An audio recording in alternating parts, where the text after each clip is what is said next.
everybody, and welcome to A Case of the Jills. Hey, I just want to say thank you so much for the support after seeing my After video last week. A lot of you have written to me and told me that you are enjoying seeing kind of like my everyday life here. I've got another one coming this week that is the sequel to kind of last week's. Hopefully it'll be fun. Okay, so today we're going to be talking about something extremely practical. Lots of times people write to me after they have seen a gynecologist telling them that they are not getting a period. Inevitably, the athlete will go to the doctor, talk about not getting a period, get discouraged, and then somehow they do some YouTube research and find me. The same thing can happen with people suffering from overtraining syndrome. They don't get the answers they want, they feel discouraged, they feel not heard. Sometimes they get answers that they didn't want to hear, and inevitably people ask me my opinion. This is all completely understandable, by the way. Most of you have heard my story before, so you know I had a similar experience going to see a gynecologist when I was complaining about not getting a period. If you haven't heard this story, by the way, I will link down below to one of the videos where I talk about my initial conversations with doctors, or you can go to acaseofthejills.com and download a copy of the book of frequently asked questions. I talk about this in a lot of detail there. So in my case, although the doctor may have had a crappy delivery, the fact is that the things that she was telling me were actually kind of true. It was me who got annoyed with it. I really want you to have a better experience than I did, but in order for you to have a better experience than I did, you have to do two things that I didn't do. First, you have to take some responsibility for the success of the visit by having a productive conversation, a communicative conversation with the healthcare practitioner. The second thing is you have to get real with yourself. So in order to talk about this properly, we actually have to start with the second part of that before we go to the first. If you are not getting a period and you are watching this channel, you probably know why. You train too much, too hard, and too often, and you are energy deficient. Of course, we cannot overlook the few odd things that can happen that would make you not get a period that have nothing to do with training too much and your nutrition. That would be that you're pregnant, and I'm gonna guess you probably know that before you go to the doctor. It could also be because of a pituitary tumor. This is a very rare occurrence. Please don't get crazy. It never happens. There could be thyroid issues, medications that would stop your period from coming. There can be other things having to do with uterine scarring. Okay, we got this.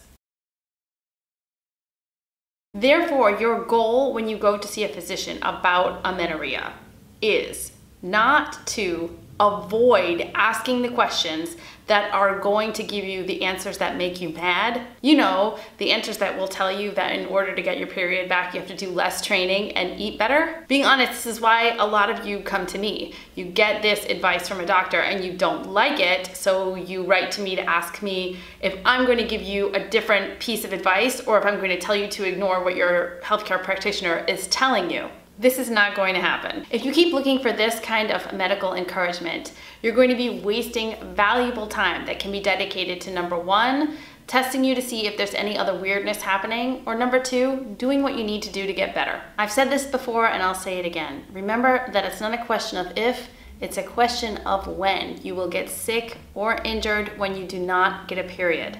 It's up to you to decide how long you want to play those odds. Is this real enough for you? Okay, let's get to that doctor's visit. In order to have a successful visit with a doctor, you need to speak to them in the language that they understand. You need to help them to help you. Help me help you. Help me help you. I sort of understand doctors. I think I was married to one for a little while. And not just him. There's my brother, there's my sister-in-law. I worked in pharmaceuticals for a long time. When doctors take health history information from a patient, they're looking for certain pieces of information that help them make good decisions about your care. They're gonna ask you certain questions to get certain information. It's all part of how they set up an understanding of what's going on with you. So before your doctor's visit, the best thing to do is take notes on the important information that you need to convey. If you are going to see a gynecologist or other healthcare practitioner because you have not gotten a period, you should think about and write down the following information just to start. How long have you been without a period? What was happening in your life at the time that you lost the period? How much do you train? What is your diet like? Have you lost a significant amount of weight? Are you sexually active? Do you have any other symptoms? It's really important that you paint a complete picture with as much detail as possible when you go talk to a healthcare practitioner. You've got to be specific, Like I said, it really helps to write things down. Make a list in order of your concerns. Do not BS your doctor. You're helping no one there. Be prepared to be honest. Be mature about this. This is not the place for guilt or shame or any other crap. You need to say to your doctor, listen, I believe that my excessive training and possible poor diet has led me to this place. I'd like to rule out possibilities, but I'm pretty sure I know how I got here. Do you think you can help me get out? Before you go see any healthcare practitioner about amenorrhea, I would highly suggest that you do some research on birth control pills. Why is this?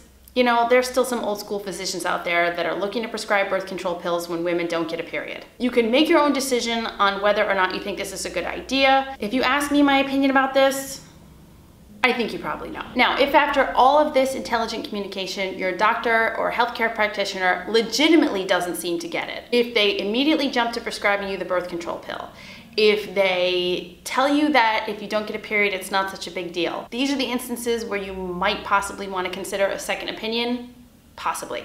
But if it is just that you are getting annoyed because they're being truthful with you, probably think about it. Okay, now when we're talking about overtraining syndrome, it's a little bit of a different situation. When you don't get a period, that means you have amenorrhea. Unfortunately for overtraining syndrome, there is no conclusive diagnostic protocol. There is no specific cure or treatment. Healthcare practitioners can only understand what your symptoms are and help you treat those. And of course, take steps to avoid the situation getting worse. If you do not have access to a sports medicine healthcare practitioner, I highly suggest that you start with someone who is in general practice or internal medicine, hopefully with a clue about athletics and sports. If the healthcare practitioner that you have to see has absolutely no concept of overtraining syndrome or what it is to be an athlete or participate in sports and how that can affect the body, I'm gonna link below an article that's from the Journal of Sports Medicine. It was written in 2016 by Jeffrey Crayer, and it is an excellent resource for anyone hoping to understand this condition better. Print it out, take it, or include the link with a note to the healthcare practitioner that you have to see. So why do we want to see an internal medicine doctor or a general practitioner? The reason why is because people who have overtraining syndrome are going to be suffering symptoms in multiple systems of the body. So you need someone who can test for and understand the different problems that you might be having all over.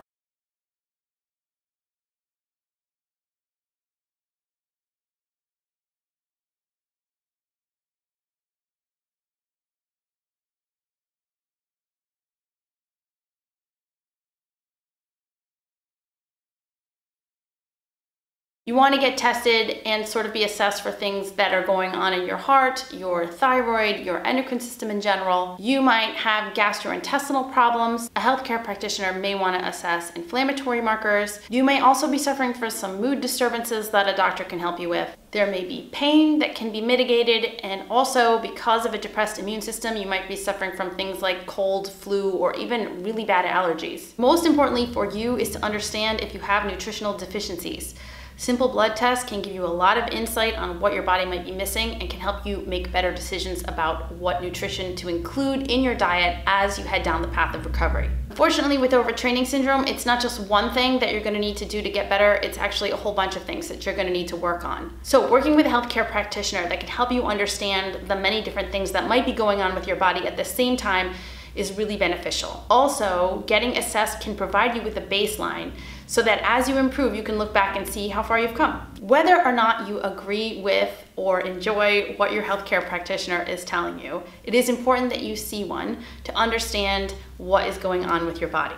Healthcare practitioners are only as good as the information that you give them. So try not to go in there with an attitude. Don't be aggravated before they even open their mouths. Give them a chance and give yourself a chance to have good communication. Like I said before, if it doesn't work out, try someone else. I truly hope that this information was helpful for you today. I hope that it gives you some peace of mind when you have to go see a healthcare practitioner for what's going on with you. Don't be nervous. You have absolutely nothing to hide, and like I said, take all your emotion out of this. Just convey the information in the clearest way possible and try to listen to what they say. Take a notebook with you, write down all of the information that they give you. If you can take a parent or a friend or a loved one with you that can hear the information at the same time, it's really helpful so that you can digest everything together. It took me a long time, an embarrassingly long time, to be able to understand what that physician was saying to me and put it in context. It took me a painfully long time to admit that she was right on most of what she said. I could have been spending all of that time getting better, but I didn't. So don't be stupid like me. And don't forget that your certified health coach does mentoring and counseling calls. You can schedule with me anytime on acaseofthejills.com. You can also email me at caseofthejills@gmail.com. You can follow me on Instagram.